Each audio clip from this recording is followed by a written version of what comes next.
Teachers are mandatory reporters, which means that the time that they believe a child may be at risk, they don't even have to know this child is at risk, but may be at risk in their home, they are mandated to immediately report that to the Child Protective Services office. The second issue teachers want more information about is how they can integrate issues of domestic violence and child abuse into their core curriculum. And we are delighted to hear this, to work in when they're discussing history, in English class, in science, in math. A third component they're very interested in is guest speakers. Teachers really want to know who can they bring in, who would be a good presenter to their class. And we try to make sure that we have both male and female presenters. We feel it's critical for male and female children to hear men talking about domestic violence and child abuse and saying, this is not okay, particularly domestic violence. And we find children have a lot of questions. So we want someone who's going to be able to engage with them and who feels comfortable and can talk about their role. We try to bring in doctors, police officers, nurses, prosecutors, defense attorneys, all the players who interact with that family, who can then describe what their role is so children can see, wait a minute, there are many adults in the community that are supposed to help me do this. And if they are currently at risk, that they can reach out to the one with whom they feel most comfortable. If they're not, but later are, they'll have some idea. We find teachers are also very interested in learning more about the safety plans, and they want to distribute those to children. They want to make sure that they've got adequate access to safety plans so that they can ensure their kids have an action plan for how to stay alive. We have found it tremendously effective to teach children in the classroom the acronym SAFE. The S stands for stay out of the fight, because too many children get injured when they intervene to try to protect a sibling or a parent who's being harmed. The A is ask for help. We find we need to give children permission to talk about what's going on in their home, if they're being harmed or a family member is. The F is find an adult who will listen, because in interviewing children, we found many of them had told their Sunday school teacher, their school teacher, Aunt Thelma, but that person was afraid of the abuser and so didn't take any action. So we want to encourage them to keep turning to an adult until you find one who will pay attention and listen to you. The E is everyone knows it's not your fault, to reinforce that message that this is the perpetrator's fault. That's who we're going to hold responsible, not you. For the school administrator that's concerned about understanding this issue or not understanding this issue, we've been down this path in law enforcement. I remember very early on in my police career where we were told to avoid arresting offenders of domestic violence. We were taught in our classes in law enforcement that this was an issue that we should get involved in. It's a civil matter. It's basically society's overall opinion about domestic violence. And let me tell you what that got us. For law enforcement, it made the cases harder to investigate. It made it more dangerous for us.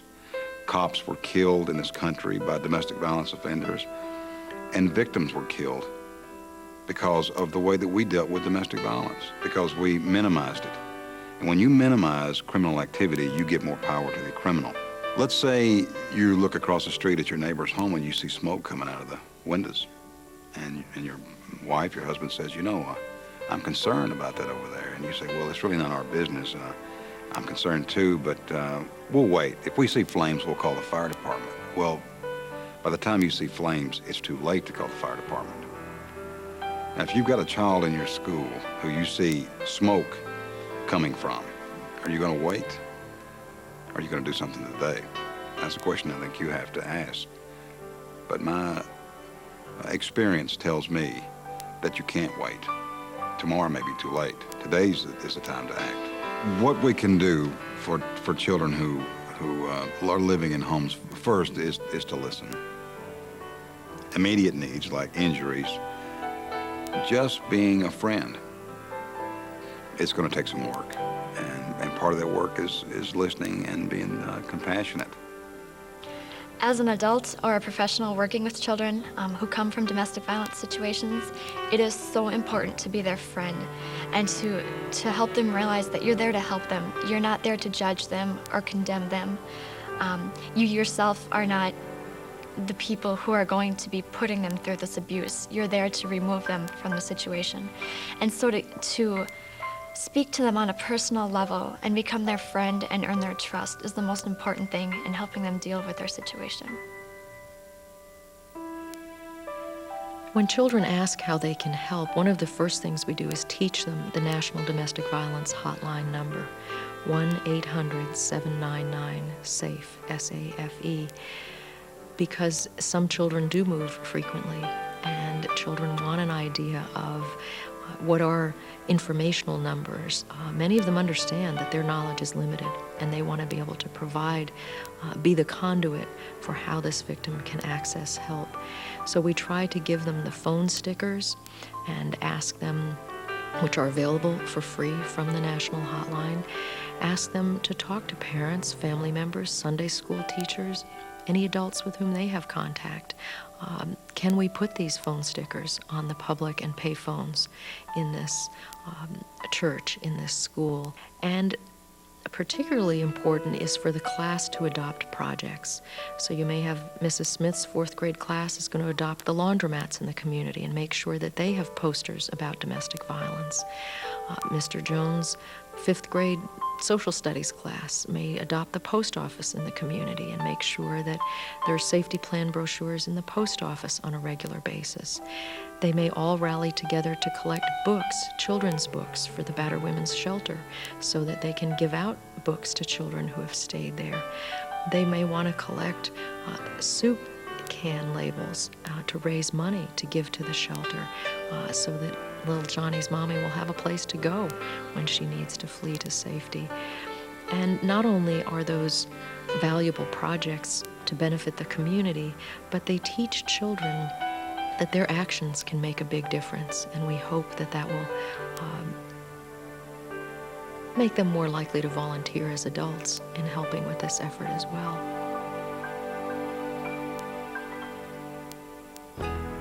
Some teachers say that they're afraid to get involved in these cases, and our response to them is you're already involved in agreeing to become a teacher, in agreeing to work with children and educate them and provide guidance and moral support to them. It is your obligation to make sure that they're also physically safe. These children's lives depend on teachers being willing to speak up and intervene. You need to at least call Child Protective Services and make an anonymous report of danger to this child. The perpetrator doesn't ever have to know it was you who reported. We will strategize and brainstorm with you how to do this in a way that is safe for you. But don't leave the child in danger. And I want to say this to school teachers, that if you feel frustrated, if you feel like there's nothing you can do, don't feel alone. I mean, having policed in violent families for over 20 years, I'll have to say this is probably one of the most frustrating crimes that you can investigate. There's not often a quick answer. There's not often a quick fix. It takes time. It takes dedication to the issue. It is inevitable that as educators and child care professionals, you will come in contact with children affected by domestic violence. The more you learn about domestic violence, how it affects children, and the steps you can take to help, the more comfortable you will be in dealing with these difficult situations. Having been a survivor of domestic violence myself, I can only say to you that it's important that you take this step and help children who are in this situation. You have to understand that these children aren't used to reaching out to adults. Those adults that are supposed to provide them with the comfort that they seek are those that have robbed them of that very comfort. You can make a difference in the lives of these children by simply listening to them and not condemning them and not judging them, just being there to listen. And whether it's you yourself that personally take the time to sit down with these children, or whether you refer them to the services that they need, they'll be able to look back someday and say that it's you that they have to thank. My life has changed so much, and for the good. Things are a lot better, obviously. Life has gotten so much better. I hang out with my friends more. I'm able to help other people. I'm happy. Things are a lot better now.